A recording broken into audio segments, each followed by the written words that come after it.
Good afternoon, everyone, and welcome to Stock Market Today for Monday, October 20th.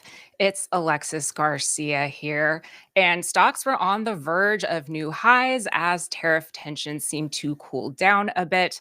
We also have a host of high profile earnings reports coming in this week, Tesla and Netflix leading the bill there.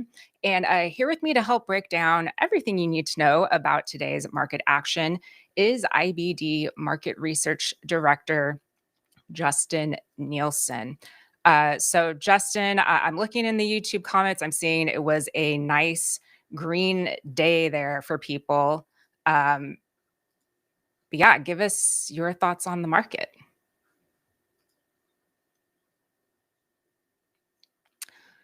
Oh, am I Oh, on mute? there he Oh, is. there I am. There you are. We're Okay. we're having Yeah. a Amazon's causing a fun day for all of us today. Right, exactly. But Justin, I was saying in the comments, seems like everyone's Yep. excited about the green day we had in the market today. So what do you have on tap for us today?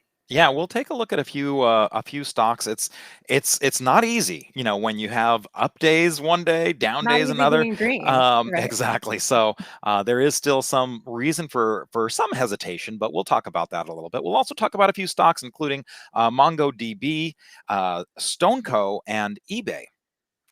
All right. Well, we will get to those three stocks, but let's check in with the major indexes first. The S&P 500 finishing the day up over 1%, the Nasdaq up 1.4%, the Dow up 1.1%, and small caps, the big gainers today, 1.9%. So, Justin, I'm going to go ahead and get my screen share going here and bring up the charts. Let's go ahead and look at the S&P 500 first. And as you were saying, getting near these all-time highs here. So talk to me about what you're seeing, because we had that really ugly downside reversal day that Friday. There was a lot of chop over the last week, but this seems to be sending a clear signal that the markets just want to move higher. Yes, there is absolutely a lot of resilience here. And again, what we've been using is that December 18th. If you kind of just highlight that day, it was a big drop in ATRs. That's average true range. It had a very similar look because we had been trending very nicely, and then whoosh, right down. Now, one of the differences is for December 18th, we did undercut our 50-day moving average line. We didn't do that in this case. We got support. Um, like back in December, we did have a couple days later, we had kind of a test of that Friday low in December. It undercut it and then came back almost to new highs. And then it kind of started again getting really choppy. So our expectation here is for choppiness, right? That's what typically happens after you have a big break like we did on October 10th. There usually is some recovery. You just don't break your ankle and say, okay, I'm going to go run a marathon. It's usually some recovery time. But look, there are those cases where you go to new highs first. You can actually make quite a bit of progress. Sometimes the market just shakes it off, especially if it's a news event that gets resolved fairly quickly. I don't know that we're at that point yet. I don't know that we can necessarily plant our flag of victory saying, hey, all of this tariff stuff is behind us. But things seem to be moving in the right direction, and the market seems to be kind of putting a positive spin on this. So the Nasdaq and S&P 500 are both right around that Friday high. I think that Friday high is going to be the October 10th high is going to be one of those critical areas to look at. But we have a number of things that we're looking at in terms of our check boxes in order to tell us, hey, it's okay to get back in. And by the way, these are some of the same checklist items that we were using back in April when we had the follow through day on April 22nd. What are those things? Well, we're looking for a close above the 21-day moving average line. As of today, check. The low above the 21-day moving average line. This is the first time for both the Nasdaq and the S&P 500 since October 10th that we got that. So we've got another check mark there. Now, another item we would like to see is 3 to 5 days of that low remaining above the 21-day moving average line. So not only can can the low get above it, but it can stay above it, and that means that we're kind of trending. So those are some of the things that I'd be looking for in order to get more and more exposure. So that's where we're at right now. It's worth mentioning because you brought up how strong the small caps were, Alexis, and how they were leading today. The the Russell 2000 has already gotten above its October 10th high. It did that just a couple days later. So it was showing this extraordinary amount of strength, diverging from the other indexes, but then it too came down, but it got support right at its 21-day moving average line. But we're back to that checklist. Okay, we've got the close above the 21-day moving average line, the low above the 21-day moving average line. And in this case, we're actually above the high of October 10th. So right now, the small cap index does look a little bit stronger than the others. All right, Justin, that's a great checklist to keep handy there. So thank you for sharing that. So we looked through the indexes. Let's just check in on RSP. That's the S&P 500 equal weighted ETF. Just get a sense of market breadth for today. This was up 1%. And again, it looks like it was holding at that 50-day line, but charging higher, retaking that level and the 21-day. Yeah. So again, we're kind of getting some of those checklist items here on RSP. A lot of times when we look at SPY, one of our first questions is, okay, was it the Mag 7 that was kind of creating this? And so we'll look at FNGS sometimes to say, okay, was it more of these mega caps? And look, the mega caps were definitely doing a lot of heavy lifting. You see a 1.97% gain. So absolutely, those were kind of pulling the S&P 500 along. But with RSP showing a 1% gain, that's no slouch, right? It's not like there was, that it was all the mega caps. The RSP is equal weighted, meaning that there was kind of some broad participation among a lot of the S&P 500 members today. And let's just take a look at QQEW very quickly. That's the NASDAQ 100 equal weighted ETF. This one also up about 1.4% today.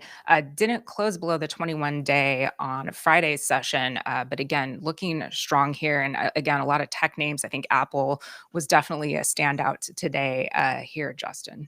Yeah, absolutely. And so, yeah, again, a strong day here on the equal weighted uh, Nasdaq 100. So again, that's a good look, right? When you've got this going up just as much as the Nasdaq 100 that's market cap weighted, it tells you that there's a little bit more participation. Now, granted, the Nasdaq 100 is of course only 100 stocks, very tech heavy. These are the top 100 stocks on the Nasdaq that are non-financial related.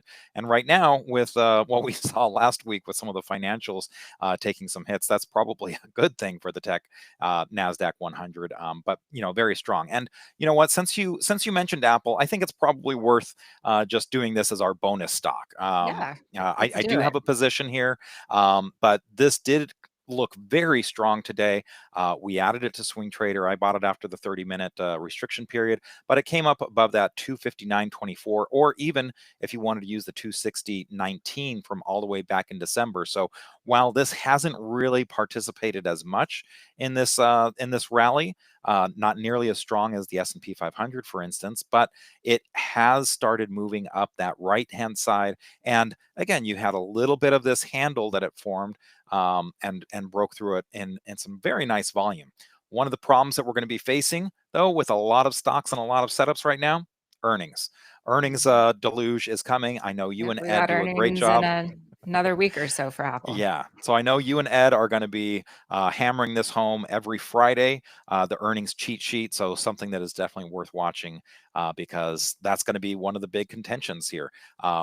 You got some setups. Maybe you raised cash over the last couple of weeks and you want to get back in, but getting back in is going to be meaning you have to be very aware of those earnings reports coming up.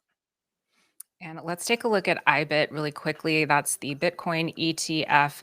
This one up 4% today, Justin, and probably some welcome action here after this long slide. So, talk about what you're seeing here with Bitcoin and the move today.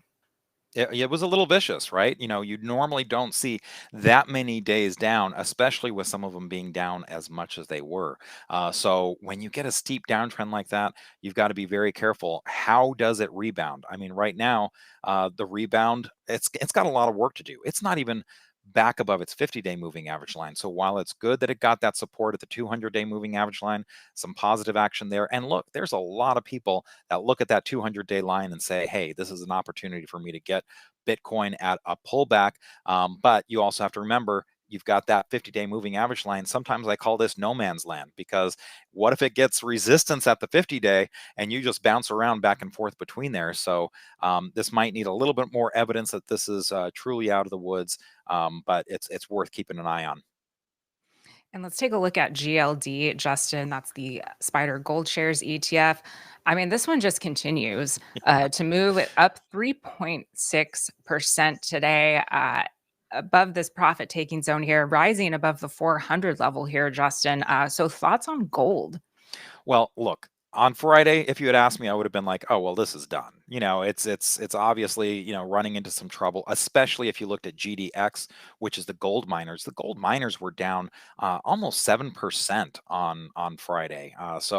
It looked very, very toppy. But, today, gold right back at highs. Now, GDX is still an inside day, so the gold miners are still not necessarily out of the woods. Some of those don't look as strong, but gold definitely is shaking off that weakness of Friday and right back at highs, as you mentioned. So I should say one other thing that is kind of a positive about all of these ETFs and everything that we're looking at, in addition to the market indexes, is where they close today. That was a big question. A lot of times you get those Monday gap ups, and then you see these fades into the close where you get a little bit of a mixed signal. But one of the positives today was that a lot of things closed in the upper part of their range, even the upper quartile in a lot of cases, not just the upper half. So upper quartile, so very strong action into the close, holding the gains, holding the gap ups. That's a positive thing. Yeah, thanks for pointing that out, Justin. And let's take a look at some individual stocks, starting with MongoDB. That's ticker MDB. This up 2.8% today. And again, closed above the 21-day line on Friday and continued to charge higher today, Justin. So, what are you liking about this chart?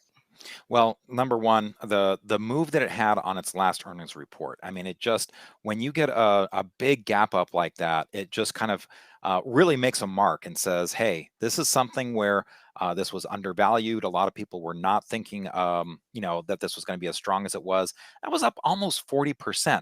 But what's even better is, after that earnings report and after that huge gap up, people didn't want to sell. There was no like, oh, well, let me get out of this because I want to take my profit. They really got comfortable with that higher valuation. And so here we are, we just basically based right above 300. And let's look at the depth of that. 11% for that flat base. So very nice consolidation of the gains. And we're seeing that support right at the 21-day moving average line. Forget about the 50-day moving average line. It didn't even come down there, even though that is rising up considerably to come meet it. But this is holding well at the 21-day moving average line. Didn't really give up much ground, even with as ugly as a lot of things got. An 11% base is pretty good looking. And if you go to the weekly chart, you really see how much this is kind of tightened up. And it's just kind of, again, let that 10-week moving average line catch up to it. Really hasn't given up anything. So I would also mention that one of the things that I do like about MDB is this has some pretty good earnings growth chops. It's got just looking at the last few quarters, 21%, 49%, 96%, 43%. That's really decent. And look, the revenue growth is no slouch either. Every quarter of the last 4 quarters going back is at least 20%, and it actually that extends to there's one quarter previous to that was 13%, but before that, they were all up over 20% as well. So this has a very strong fundamental side, as well as a great looking chart behind it as well. All right. Well, let's take a look at Stone Co. Justin. That's ticker STNE. This one up 4.5% today. And again, charging above that 21-day line, Justin. Yeah. So, look, this is a Brazilian company. There was some strength in Brazilian companies today. EWZ is a ETF that you can kind of follow to get a sense of what's happening in that country. Looking at the MSCI Brazil 2550 index. So, yeah, taking a look at a strong move there, you start thinking about some of the strong areas in Brazil, and Stoneco is definitely one of them. So this is in the financial space, with in that credit card payment processing uh, company, and it has that support right there at the 10-day, the 50-day moving average line, back above the 21-day moving average line. Really strong action, kind of breaking a downtrend here. So this is something that's on my radar. Another one, let's just give honorable mention in Brazil to ERJ. Doesn't quite have as strong of the fundamentals, but look, a lot of times that's a little bit harder for some of these aircraft makers. But ERJ in Brazil, this is also kind of tracing out a nice flat base here and back above the 50-day moving average line. All right, I love we're hitting all the Brazil stocks today. So let's take a look at eBay then, Justin, to wrap that up. That's ticker eBay. eBay, EBAY. This up almost 4% today, Justin. And again, retaking that 50-day line in a powerful way, closing at the top of that range as well.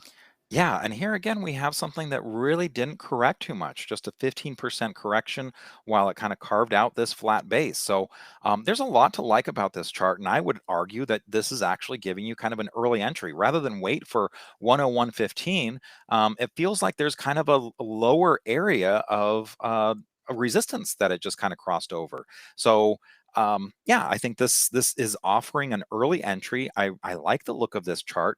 Now, the one thing is, and again, this is just a reminder of some of the problems we're going to run into here shortly. We've got earnings coming up, so I'm sure this is something that you and Ed are going to cover shortly. We did have some nice volume today and nice volume on Friday, but this also is a little bit more lackluster in terms of the fundamental side. The growth, it's decent. It's double digit on the earnings side, but single digit on the revenue side. So this is one of those things where you got to remember a lot of times for the IBD methodology, we do like to combine the fundamental and the technical action to really get the best performing or the best potential movers out there. So this has a pretty good looking chart, but a little bit left to be desired on the fundamental side. All right, Justin. Well, thank you so much for your insights today. And as we all know, you're all over the place for investors.com videos. So, what do you have coming up this week? Yeah, so we've got another busy week. We've got Tom Basso that's going to be on our podcast. He's a returning guest from the.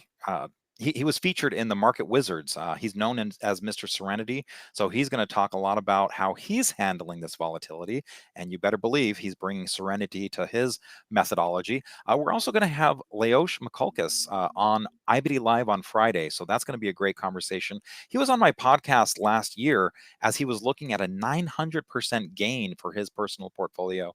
He actually is out in Europe, and so he has a full-time job. And as soon as he finishes that, it's right about the time that the market is about to open here in the US. And so he plays the market until all odd hours. And yeah, he did a really bang up job in his personal account last year. So we'll talk to him about how that ended. We're kind of going to get a little bit of a recap there, I'm sure, from him on IBD Live and how he's been handling this year. So it'll be interesting to talk to him. All right, Justin. Well, sounds like a great lineup. And thank you again for sharing all your terrific insights with us today. And that wraps it up for this installment of Stock Market Today. If you want more market analysis, be sure to tune in to IBD Live tomorrow morning. That goes live as the market opens. You can go to investors.com/IBD Live for all the details there. And thank you so much for watching. And we'll see you right back here after the closing bell.